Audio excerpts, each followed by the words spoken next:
We also know that stray bullets went into traffic during this shooting and that folks were running from the restaurant in all directions. But as Twin Falls police reported, also 2 men engaged the shooter with their own guns before police arrived. Cooper, you spoke with a firearms instructor and a former CIA officer about what people should know if they ever find themselves in a situation like this. Yeah, Justin, well, first and foremost, like we saw in a lot of those videos, run, get away from the situation while you can.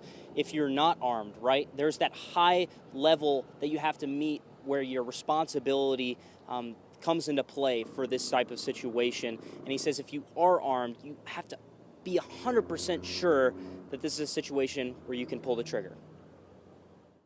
Yellow police tape blows in the wind as detectives work to scrub the scene where a gunfight broke out. I want to extend my deepest thanks to the off-duty trooper and the good citizen that engaged the shooter. The sheriff called their actions heroic. These people are true heroes in our community, and their actions diverted the shooter and no doubt saved many lives.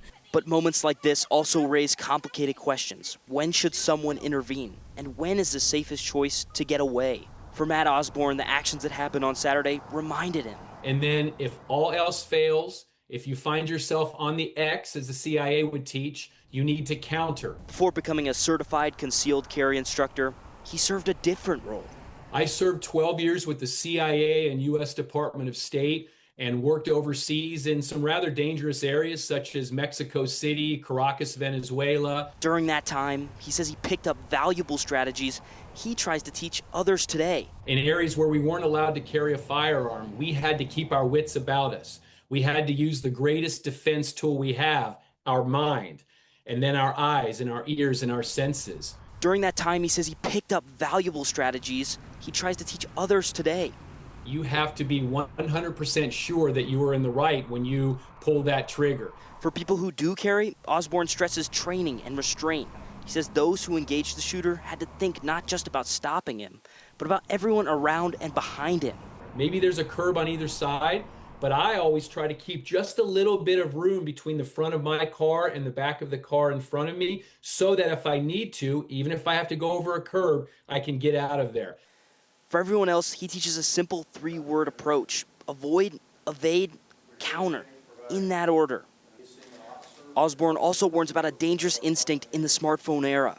One thing I was worried about is seeing the cell phone videos from people who were not getting themselves out of harm's way.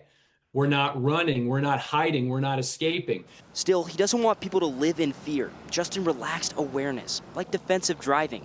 He says it's about being ready for the unlikely, not expecting the worst at every turn. We're not expecting anyone to try and be a hero. No one would ever blame you if you, whether you're carrying a firearm or not, you want to escape, you want to get your family out of there. The best fight is the one you are not in. Now, Justin, Osborne again emphasized that this isn't some sort of vigilante situation. This is citizens who are prepared and have trained thoroughly for something like this to happen. And even then, something like this to happen, a tragedy here, just how rare it is just something that, those qualifications are really hard to meet in everyday life.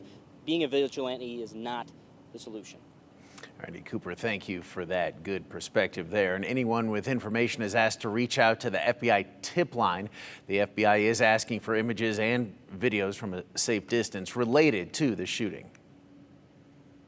The FBI's Victim Services Division, which administers the Victim Services Response Team, will be arriving in Twin Falls to work cooperatively with our local, state, and federal agencies to provide crisis assistance and support victims and their families. We are standing shoulder to shoulder with our local partners. We want to ensure a thorough investigation. We know that videos and images relating to the incident are circulating widely on social media. As the chief said, the FBI has established a dedicated media tip line so that the public can share any footage that they may have. This website is, again, www.fbi.gov/Twin Falls shooting.